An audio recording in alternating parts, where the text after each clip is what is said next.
신약성경 189쪽 사도행전 2장 21절 말씀 한 절의 말씀입니다. 봉독해 드리겠습니다. 누구든지 주의 이름을 부르는 자는 구원을 받으리라 하였느니라. 아멘. 예, 우리 이 시간 우리 김범희 집사님 하나님 앞에 찬양 드리도록 하겠습니다.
귀한 찬양 감사드립니다.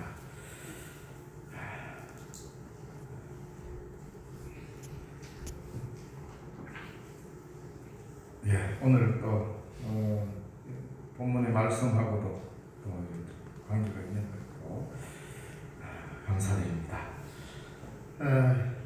계속 우리가 예수님께서 우리에게 하신 말씀, 사도들이 하시는 말씀, 결국 예수 그리스도를 구주로 믿게 하고 복음을 전하는 핵심적인 메시지가 성경에 아주 간단하게 이렇게 많이 소개되어 있습니다. 하나님에 관하여서 뭐 장황하게 설명하는 것도 아니고, 그래서 오늘 이 본문의 말씀 아주 짧지만 굉장히 강력한 말씀들이죠. 이제 본래 복음이라는 것은 그렇게 복잡한 게 아닙니다. 많은 사람들은 이 구원을 아주 대단하게 깊이 있는 어떤 이런 것들을 설명하는데, 성경은 이 세상에서 그저 말기만 알아들으면 아멘할 수 있는 아주 단순한 말로 우리에게 복음을 전하고 있죠. 그래서 오늘 이 본문의 말씀도 사도 베드로가 예루살렘 한복판에서 외친 구원의 메시지입니다.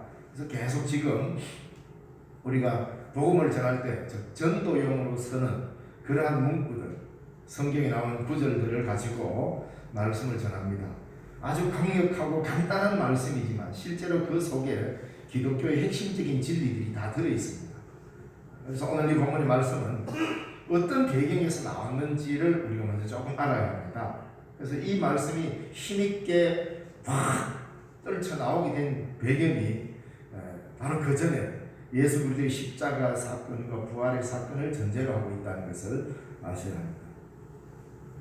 예수 그리스도의 구원의 사건은 십자가의 죽음과 부활을 근거하고 있습니다. 이것이 우리 기독교의 핵심 진리죠. 바로 예수님의 십자가의 죽으심의 그 처절함 앞에 겁에 질려서 모두 도망쳤던 제자들이 어떻게 사형당한 죄수의 이름을 목숨 걸고 전할 수 있을까? 인간적으로 아무리 생각해봐도 이해가 되지 않는 말입니다. 왜냐하면 그것도 몇 년 지난 것도 아니고 바로 며칠 상간에, 그리고 얼마 전에 사형수로, 로마 법으로 공식적 사형수로 사형 언도를 받고 모든 사람들이 죄인이다라고 손가락질하며 처절하게 죽어간 이 죄수의 이름에 왜 목숨을 걸었을까? 일반적으로는 이해가 불가능합니다. 왜냐하면 역사적으로 이런 경우가 없기 때문에. 철저히 무너지고 패배한 예수님의 제자들과 그리고 일행들, 그들은 인간이 경험하는 최후의 경험인 죽음을 눈앞에서 똑똑히 경험했습니다. 그리고 인간이 선한 사람을 악인이다라고, 아무런 잘못 없는 사람이 권력에 대항했을 때 어떻게 죽어가는지를 철저히 예수 그리스도를 통하여서 보았던 것입니다.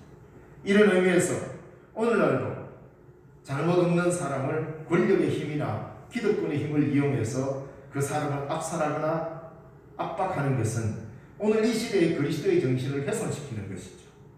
그래서 우리는 폭력에 저항하는 것이고 그리스도인으로서 평화를 선포하며 나아가는 거 아니겠습니까? 이 시대의 그리스도인들은 예수님이 그렇게 바리새인들의 시기와 대제사장들의 기득권을 지키기 위해서 그리스도를 십자가로 몰고 갔습니다. 외형적으로는 그렇게 예수님을 죽음으로 몰고 갔습니다. 그러나 그 죽음이 온 인류를 구원하는 죽음인 줄 그들은 꿈에도 생각 못했던 것입니다. 이것이 기독교, 우리가 믿는 예수 그리스도의 죽음 속에 들어있는 비밀인 것이죠. 하나 죽이면 끝나는 걸, 저 정도 갈릴리 청년 정도 하나는 십자가에 매달아서 그것도 로마법에 의해서 공식적으로 처단해버리면 모든 것이 끝나는 줄 알았습니다. 이것이 바로 뭡니까? 힘을 숭배하는 사람들의 사고방식입니다. 권력을 숭배하는 사람들의 사고방식은 바로 이런 형식으로 항상 세상의 모든 일을 끝내려고 하고 있습니다. 여기에 예수 그리스도의 부활을 그들의 세력을 향하여 정면으로 하나님이 아니오로 선언한 것이 부활의 사건인 것이죠. 스승의 처절한 죽음 앞에 아무것도 할 수 없고 그들이 할 수 있는 일이라고는 그냥 도망가는 것뿐이었습니다. 예수님의 제자들 할 수 있는 게 아무것도 없었습니다. 그냥 도망가는 일이었습니다. 그런데 어떻게 이들이 용감하게 그 죽임을 당한 자가 생명의 주인이라고 선포할 수 있었겠습니까?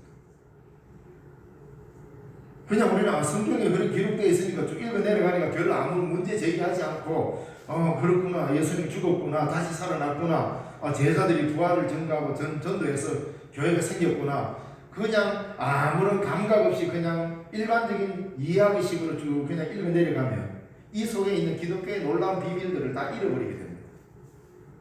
인간적으로 생각해보면 도저히 있을 수 없는 일이죠. 왜냐하면 예수님을 통하여서 제자들이 경험한 것은 십자가에서 죽어가는, 아주 비참하게 죽어가는 한 인간의 모습이었습니다.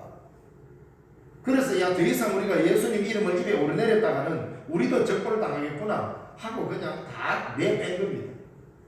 그렇게 내빼고 도망쳤던 사람들이 갑자기 너희가 죽인 이 예수 때문에 우리가 목숨 걸었다 이런 이야기하고 있으니까 도대체 뭔 일이 이런 일이 일어나느냐고 예루살렘이 소동하고 난리가 난 겁니다.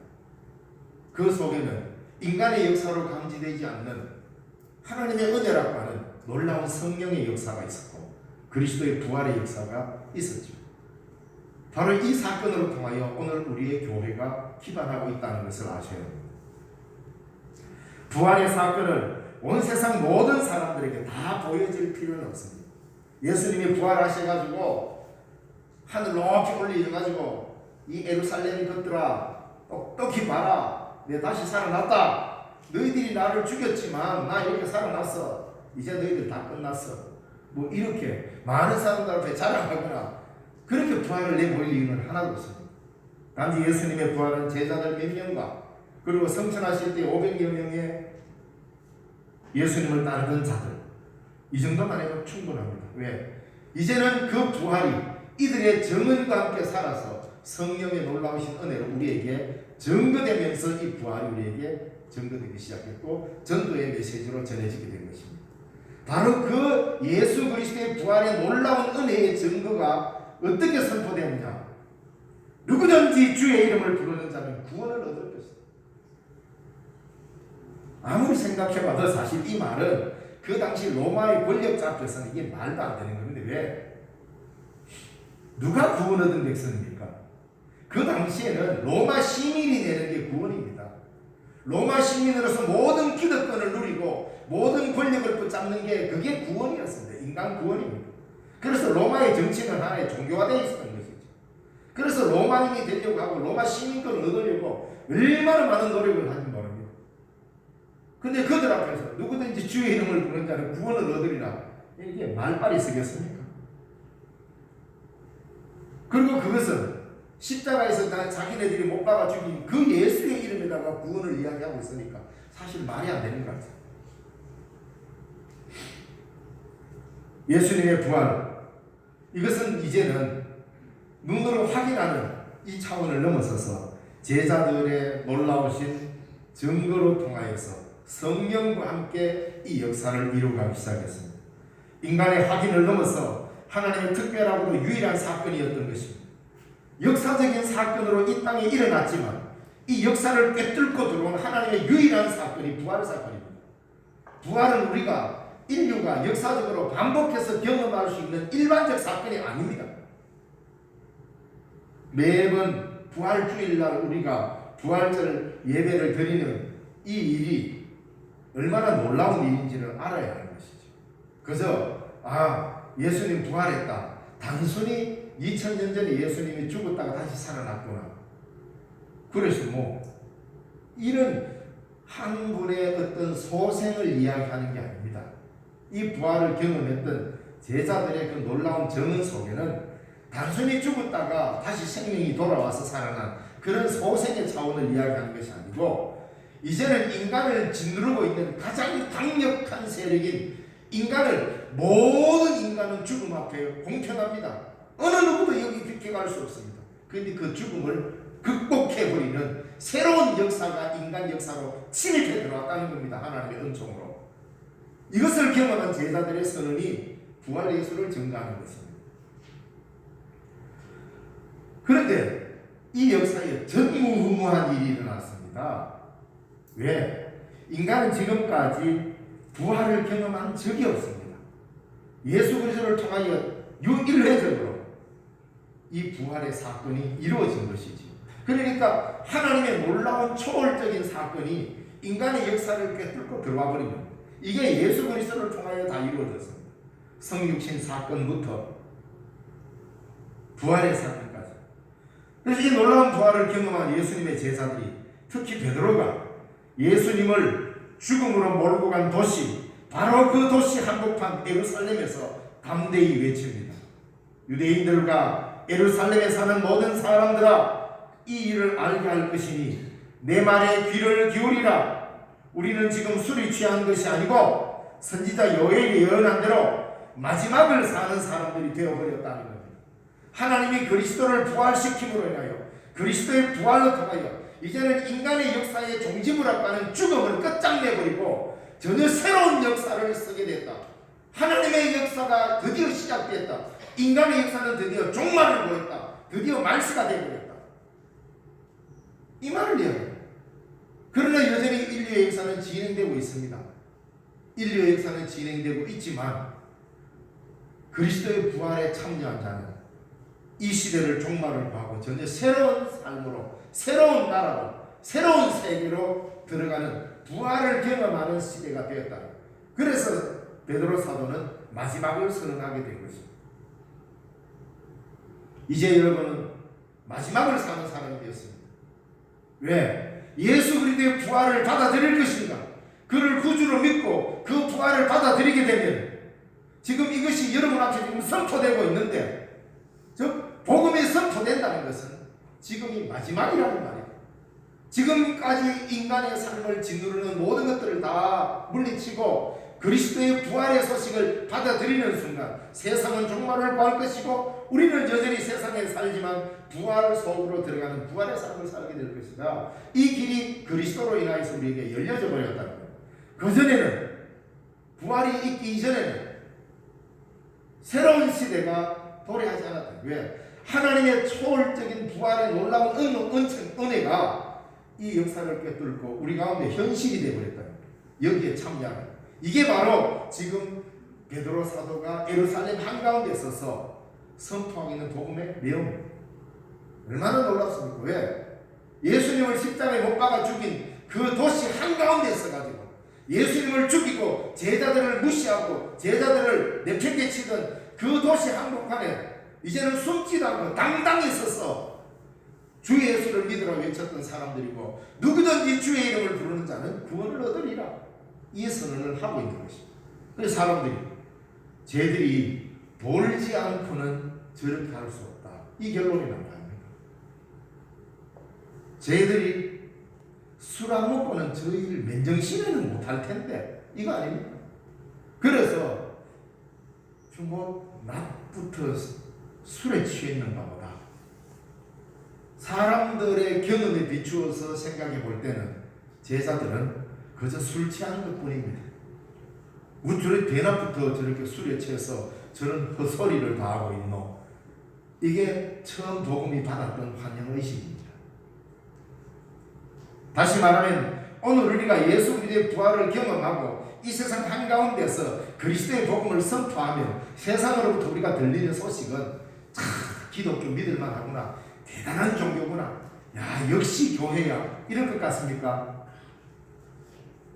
그런 걸 부여받으려고 하고 그런 소문을 들으려고 하다 보니까 우리가 이 세상에서 복음을 전하다가 실망하고 기가 죽는 겁니다. 다른 어떤 것을 어떻게 우리가 들으려고 하는 것은 2차적인 문제고, 우리에게 주어진 부활의 소식을 우리는 얼마나 강력하게 받아들이고 있고, 우리는 예수의 부활로 통하여서 전혀 새로운 세계에 들어와 버린 사람이라고 하는 이 부활의 의식이 우리를 얼마나 지배하고 있느냐, 거기에 따라 우리의 복음의 내용이 달라지는 것입니다. 세상 사람들이 어떻게 응답할 것이냐는 이 문제는 2차적인 것입니다. 그래서 우리는 그 부활을 전가할 때 사람들이 듣기에 아무리 생각해도 우리 신령중앙교회 사람은 좀 이상한 것 같아요. 저는 뭐 교회에서 모이더니만은 한 잔씩 했나? 이 소리 들릴지도 모릅니다. 이게 복음에 미친 사람들 아니겠습니까? 이게 사도들의 정신이었습니다. 그러니까 베드로가 뭐라고 야, 이 사람들아, 우리가 술이 취한 게 아니고 지금 정신이 똑바로, 정신을 옛날에는 못 차리고 도망갔는데 이제 정신 차리고 보니까 하나님의 영이 우리를 정신 차리겠다. 그러니까 똑똑히 들어라 하면서 요엘 선지자의 말을 인용해가지고, 우리가 술이 채서 끝난 인생이 아니고 예수가 부활했기 때문에 이제 너희들의 인생이 다 끝난 거야. 너희들의 인생의 종말을 구하는 거야. 그래서 말세가 되는 거야. 정신 차리지 않고 돌아오지 않으면 희망이 있다는 거야. 엄청난 선언을 해버려. 예수를 죽인다고 모든 것이 끝장났다고 너희들이 생각하느냐? 천만에. 이제부터 진짜 시작이다. 복음은 이 역전을 이야기하고 있습니다. 예수님의 부활로 말미암아 이 세상의 역사는 종말을 구하고 이제 예수 그리스도 안에서 부활의 시간 속으로 들어가 버린 종말이 되었다는 겁니다. 여전히 이 땅에서 함께 살고 있지만 예수님의 제자들 마찬가지로 예루살렘에 예수님을 죽인 자들과 함께 서서 살고 있지만, 그러나 제자들의 삶은 그 이전과 완전히 달라져 버렸습니다. 왜? 그리스도의 부활 사건 속으로 들어간 사람들이 되어버렸기 때문입니다. 그래서 그들에게는 예수 이외에는 더 이상 이제 두려운 자가 없게 되어버렸습니다. 왜? 죽음을 이겨버렸기 때문입니다. 부활은 일반적인 사건이 아니고 하나님께서 예수 그리스도 안에서 이루신 유일한 역사적 사건이 되었습니다. 그러므로 하나님께서 드디어 인간을 지배하는 최고의 권능인 죽음을 무효화시키는 유일무이한 사건이 되게 하신 것이 예수 그리스도의 부활 사건입니다. 이것을 믿고 알게 하신 분이 바로 성령님이신 것이죠. 바로 베드로나 사도들이 힘있게 증거하고 그들 공회 앞에서도 예루살렘 한가운데서도 담대히 외칠 수 있던 권능은 뭡니까? 예수님의 부활을 목도한 제자들, 그 부활은 하나님이 이루신 정말 논적인 사건이라는 것을 성령이 깨닫게 하시고 성령이 그들에게 기름 부으신 것이죠. 그래서 그들의 삶은 전혀 다른 삶이 되어버렸습니다. 그래서 예루살렘의 지도자들은 저런 대낮부터 술 먹고 별짓 다 하네 이렇게 외쳤던 그들로 통하여 세계의 역사가 바뀌어버렸습니다. 이제 인류는 단 한 분의 이름으로만 죽음을 이기고 살아날 수 있는 세상 앞에 서게 되었습니다. 그래서 베드로 사도는 자신 있게 외칩니다. 누구든지 주의 이름을 부르는 자는 구원을 받으리라. 어렵습니까? 아니지 않습니까? 이 메시지를 요엘서를 통하여서 선포하고 있습니다. 이걸 거꾸로 우리가 이해하면 이 말이죠. 거꾸로 생각하면 누구든지 주의 이름을 부르는 자는 구원을 받으리라. 이것을 바꾸어서 이야기하면 주님의 이름을 부르지 않으면 인간은 어디에서도 구원받을 수가 없다라는 말입니다. 구원에 관한 메시지는 인간에게 선택사항을 열거하지 않습니다. 네 예수 믿고 천당 갈래, 부처 믿고 뭐 극락 갈래, 이런 식으로 해서 인간에게 구원이 선택의 조건으로 주어지지 않습니다. 기독교의 구원은 사람을 종말이 되게 만들어버립니다. 끝에 서게 합니다. 더 이상 뒤돌아설 수 없게 만드는 구원론입니다. 그게 뭔 말입니까? 예수 믿으면 구원이고 이 이름을 믿으면 구원이고 안 믿으면 천하 없어도 구원 없다. 이거 아닙니까? 단순합니다. 단 하나의 길뿐이라는 겁니다. 여러 갈래의 길을 놓지 않고 제3의 길로도 빼지 않습니다. 그냥 예수님의 부활 앞에 딱 맞닥뜨리는 순간 그 예수를 주로 받을 것인가, 아니면 뒤돌아서서 도망가고 구원과 멀어질 것인가, 이 막다른 골목 앞에 예수님의 부활이 버티고 있습니다. 그 앞에 예수의 이름이 딱 버티고 있습니다. 그래서 이 길을 갈 것인가 말 것인가의 요청만 남게 되어 있습니다. 오늘 본문의 이 말씀은 전도할 때 많이 사용하는 성경 문절 아닙니까? 인간이 구원을 얻는 길은 주의 이름을 부르는 것 뿐이다. 이것을 우리는 세상에 선언하는 겁니다. 구약성경 요엘서에서는 오늘 본문에는 누구든지 주의 이름을 부르는 자는 이렇게 새롭게 번역이 되었습니다. 그러니까 요엘서에 나오는 내용을 베드로 사도는 바꾼 거죠. 뭐냐? 요엘서에는 누구든지 여호와의 이름을 부르는 자는 구원을 얻을 것이다, 이렇게 이야기했습니다. 누구든지 여호와의 이름을 부르는 자는 구원을 얻는다라고 요엘 선지자가 이야기했는데, 이걸 사도 베드로는 네 주의 이름, 바로 그 여호와, 그분이 오늘 우리 앞에 현실이 된 분이 누구냐? 그분이 바로 예수 그리스도. 그래서 구약에 나타난 여호와 하나님과 예수 그리스도는 동일 본질이라는 말입니다. 같은 본질의 하나님이라는 거죠. 그러면서 이 예수의 이름을 부르라. 이제 지금 우리가 여호와의 이름이 아니라 십자가에 달리시고 죽으시고 부활하신 이 예수의 이름을 불러야만이 우리는 살아날 수 있다, 새롭게 선언하게 된 것입니다. 이스라엘 백성들이 애굽에서 종살이로 고통 가운데 있을 때에 그들은 하나님을 불렀습니다. 그 고통이 너무 심해서 하나님께 부러지졌더니 출애굽기 3장 7절에 그 애굽 생활을 종말 짓게 했습니다. 하나님 앞에 내가 무언가를 부러짓는다는 것은 지금까지 내가 해왔던 삶의 종말을 의미합니다. 그 끝에서 우리가 하나님의 이름을 부르고 그분께 부러짓는다는 것은 이 삶의 종결입니다.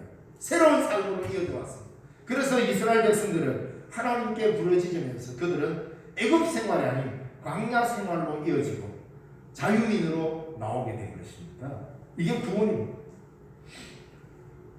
인간의 부러지점은 하나님의 구원을 이루게 하신다는 것이 구약 성경 전체에 깔린 믿음입니다.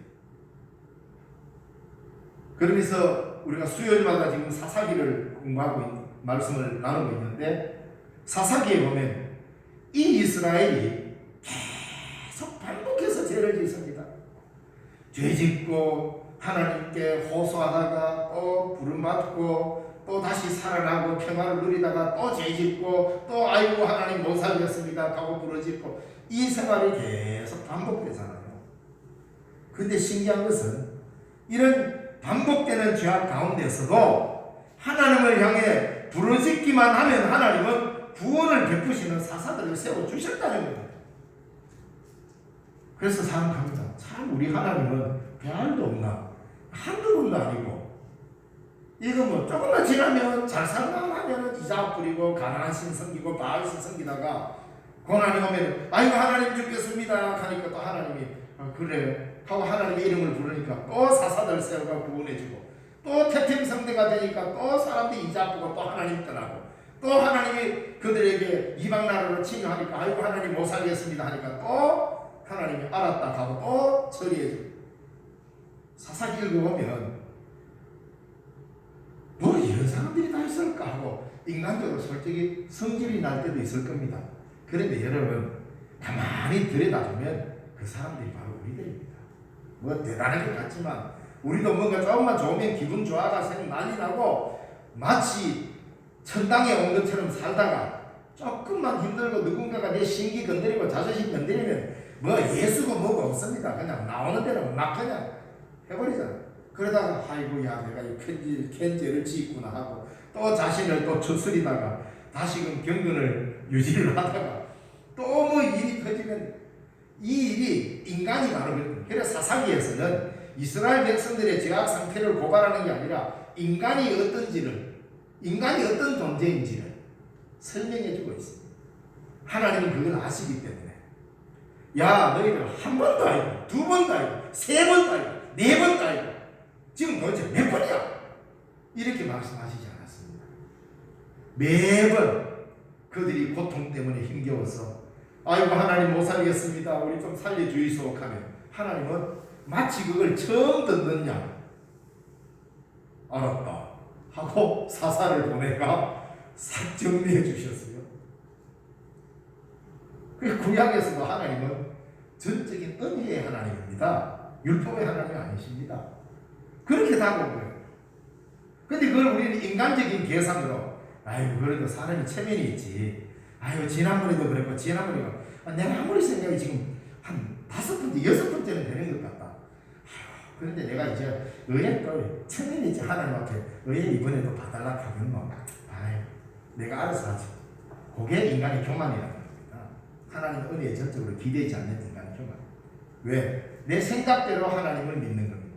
하나님은 그 자비가 무한하셔서 우리의 반복되는 죄임에도 불구하고 하나님의 본래의 큰 뜻은 우리를 심판하심이 아니고 구원하시고자 하시는 하나님의 궁극적 목적이 있기 때문에 그걸 이루시기 위해서 계속 떠나가고 회개하고 떠나가고 회개하고 떠나가고 회개하는데도 회개만 하면 하나님이 주여 하고 부르짖기만 하면 하나님이 처음 듣는 것처럼 왜? 하고 찾아오셔서 그들을 살리셨어요. 그 하나님 믿습니까? 예.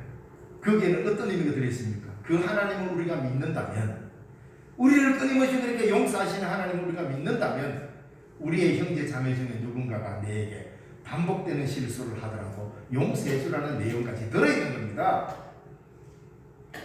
그 하나님을 믿으면서 우리는 누군가가 내한테 한 실수 딱 오부장하게 갖고 있어가 이거 1년 가도 안 풀고 2년 가도 안 풀고 내 다른 거는 몰라도 이거는 용서 못한다면서 가슴속에 넣어놓으면 그 은총의 하나님, 우리를 용납해 주시는 그 하나님을 안 믿는 겁니다. 사실은 못 믿는 겁니다.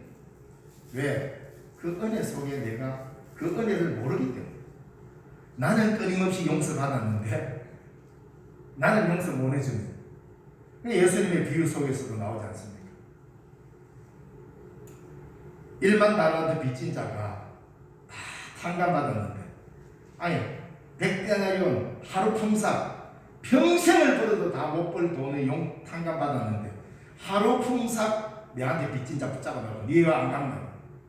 아니 한 번만 봐주셔야 되니까 안 된다 하고 다 빼앗았어요. 이게 인간입니다. 바로 그걸 넘어서는 것이 뭡니까?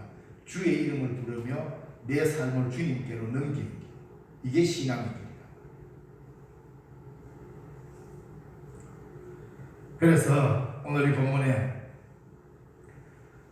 인간이 살 수 있는, 인류가 살 수 있는 길은 딱 하나뿐이다. 주의 이름을 부르는 것이다. 그냥 호칭이 아니라 내가 이 이름을 부르는 순간 내 삶의 마지막을 구하고 주의 이름의 역사 속으로 들어가는 것이 된다. 이게 구원이다. 하나님이 그렇게 약속하셨다는 것. 이 약속은 변치 않는다는 것입니다. 그리고 오늘 요엘서에 21절만 읽었습니다마는 사도 베드로가 굉장한 이야기를 과표하지요. 20절에 주의 크고 영원한 날이 이르기 전에 해가 변하여 어두워지고 달이 변하여 피가 되리라.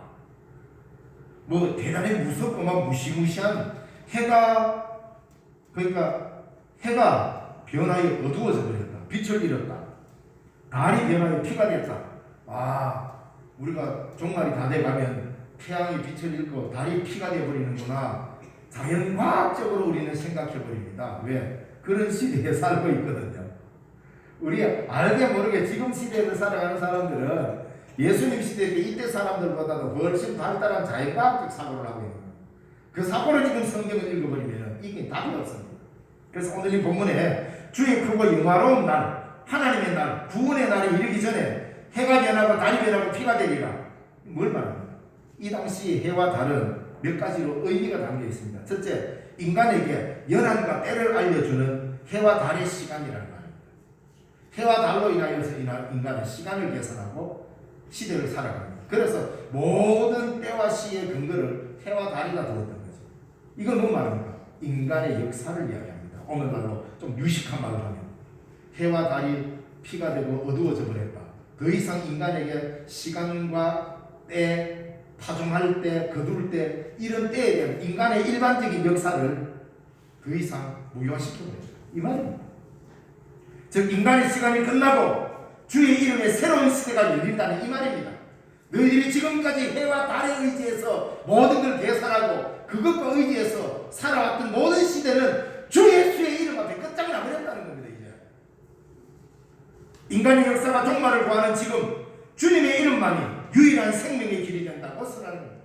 이제 너희들이 살 길은 저 태양을 의지하고 밤에 저 달을 의지해서 타동도 하고 살아왔던 모든 시대, 그 시대가 너희들에게 생명을 주는 것이 아니고 이 세상의 죽음을 이긴 예수 그리스도의 부활의 사건을 통하여 바로 그 이름 예수를 통하여서 이제 우리는 전혀 새로운 삶을 살아가고 새로운 역사를 써내려가는 시대에 들어왔다 이 말입니다.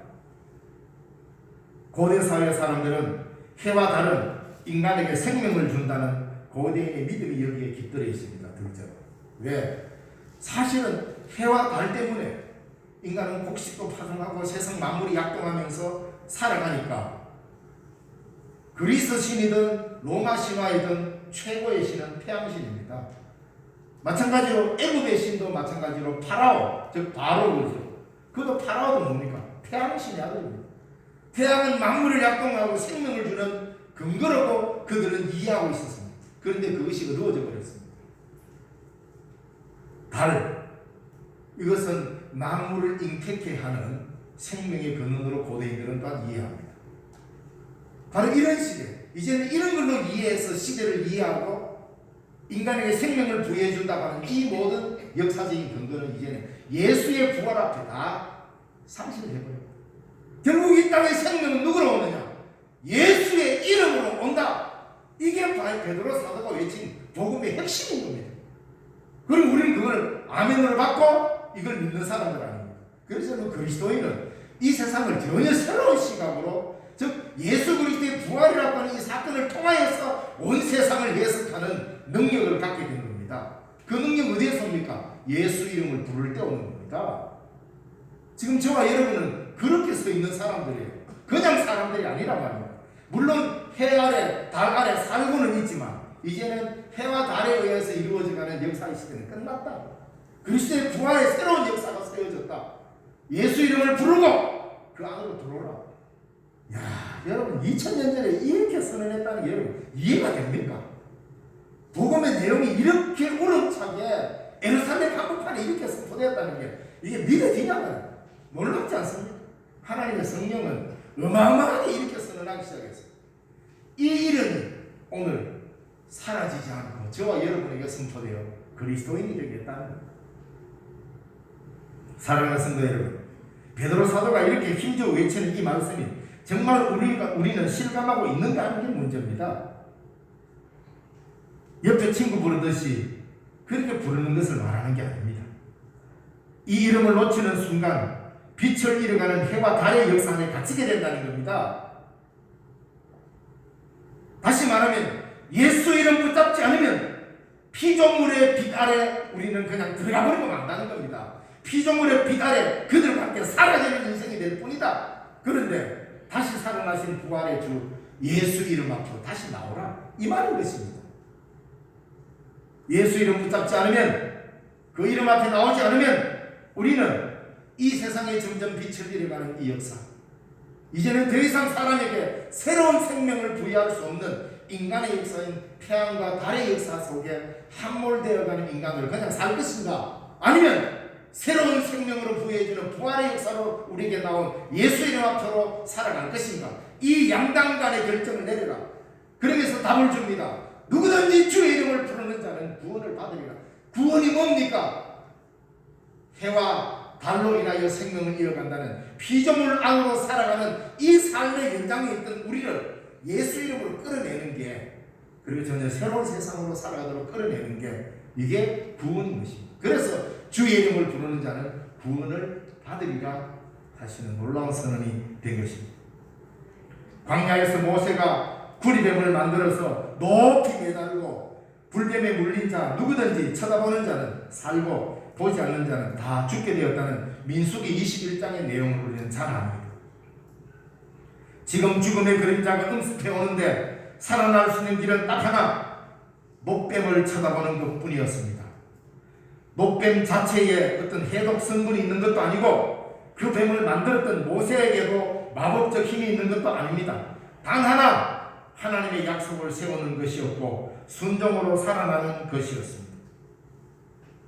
그래서 인간의 살 길은 약속에 대한 순종뿐입니다. 그 불뱀에 물린 자들 죽어갈 때 하나님께서 노뱀을 만들라 그랬고 그 노뱀을 높이 매달았을 때 이 뱀을 본 자마다 산 말이라. 광야에서 하나님은 이스라엘 백성들을 딱 하나 봤습니다. 내가 너희들에게 명령한 것에 대해서 순종하는가 안 하는가, 그것만 봤습니다. 그들이 광야에서 살면 뭐 얼마나 대단한 삶을 살겠습니까? 광야에서 출세해봤자 얼마나 큰 출세를 하겠습니까? 그런 거 보지 않습니다. 내가 너희들에게 주는 아주 단순한 메시지만 그것을 믿고 순종하고 그냥 쳐다보느냐 안 보느냐. 예. 여기에서 인생은 갈리는 겁니다. 에이 뭐그 괜히 물려가지고 죽어가는데 그거 쳐다본다고 사나? 누구 놀리나? 이렇게 하고 안 쳐다본 사람은 다 죽었습니다. 그러나 볼까? 믿지 마야 본전이네 뭐. 그거 보는 게 어렵나? 에이 안 나갈 값이라도 한번 보자 뭐. 보라 했습니까? 하고 쳐다본 사람은 다 살았어요. 간단하지 않습니까? 뭐 복음이 그렇게 복잡하고 어려운 거 아닙니까? 누구든지 주의 이름을 부르는 자는 구원을 얻는다. 아, 그런가? 하면 주여! 이 한마디에 그냥 구원 얻는 겁니다. 이거 아닙니까? 누구든지 주의 이름을 부르는 자는 구원을 얻으리라. 마찬가지입니다. 예수님의 이름에 마법적 권능이 숨겨져 있는 것이 아닙니다. 그의 이름을 부른다는 것은 지금까지 나의 삶의 길에서 돌아서서 주의 이름이 지시하는 새로운 세상을 향하여 나를 던져내겠다는 순종의 결단일 뿐입니다. 내가 주의 이름을 부르기 전과 부르고 난 이후의 삶은 전혀 다른 세상으로 들어오는 것이 됩니다. 그 기준이 주의 이름을 부르는 인생이 될 것인가, 아니면 마지막 시대의 마지막 이름 앞에 침묵하고 고집스럽게 자신의 어둠을 향하여 그냥 갈 것인가를 묻고 있는 것입니다. 내가 주의 이름을 부른다는 것은 그 이름이 이제는 나의 삶이 되어 그 이름과 같은 세상을 살게 된다는 것입니다. 그게 바로 뭡니까? 부활의 삶을 사는 거 아닙니까? 사랑하는 성도 여러분, 여러분들이 사모하고 부르는 이름들이 얼마나 많습니까? 많은 이름들이 이 세상에 있습니다. 그 이름들이 우리의 주인이 되어서는 안 된다는 겁니다. 맨날 동동하면 돈이 여러분의 주인인 것이죠.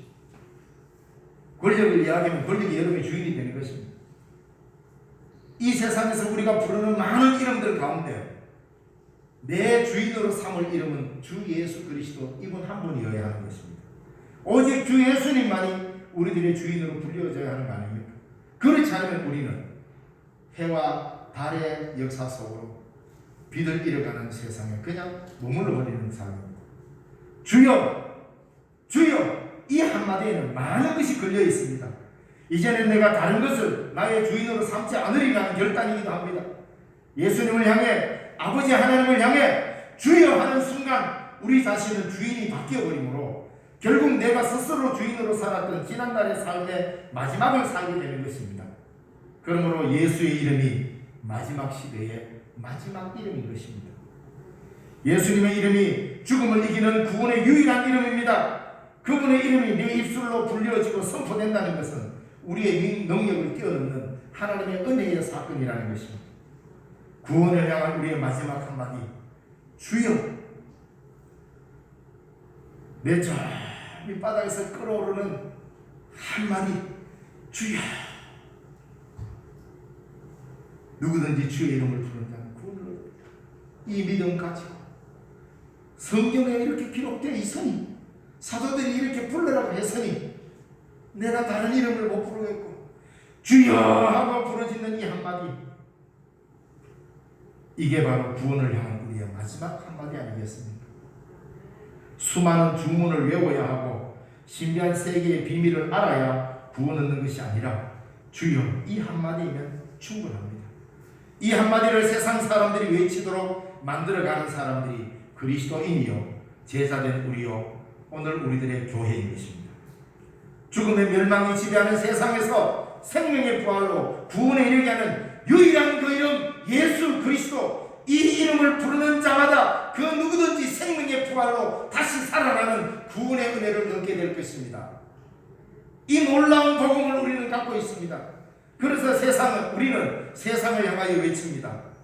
수고하고 무거운 짐진 자들아 다 내게로 오라. 내가 너희를 쉬게 하리라. 주 예수를 믿으라. 그리하면 너와 내 집이 구원을 얻으리라. 누구든지 주의 이름을 부르는 자는 구원을 받으리라. 이거 외치는데 주저할 이유가 없습니다. 이런 복음의 능력을 갖고 있는 사람이 여러분입니다. 주님은 우리를 먼저 부른 이유는 너희들이 먼저 이것을 외쳐라고 우리에게 불러주신 것입니다. 세상 사람들에게 주 예수의 이름으로 그들에게 마지막을 선고해야 합니다. 그래야 그들은 그 이름 앞에 순종하고 돌아오는 것입니다. 이를 위하여 저와 이름을 하나님이 먼저 부르시고 신령중앙교회로 모아주셨다는 은총을 깨달아야 기도하겠습니다. 살아계신 하나님 아버지 은혜를 감사드립니다. 이 시간에도 저희들을 부르시어 주의 구원의 은총 가운데 머물게 하시고 예수 이름을 의지하여 살아가도록 불러주시니 감사합니다. 이 놀라운 이름의 권능 앞에 세상의 모든 것들을 무효하고 오직 주의 이름만이, 예수님만이 우리의 주인으로 고백하며 이 세상을 새롭게 나가는 저희들 되게 하여 주옵소서. 예수님 이름으로 기도드리옵나이다. 아멘.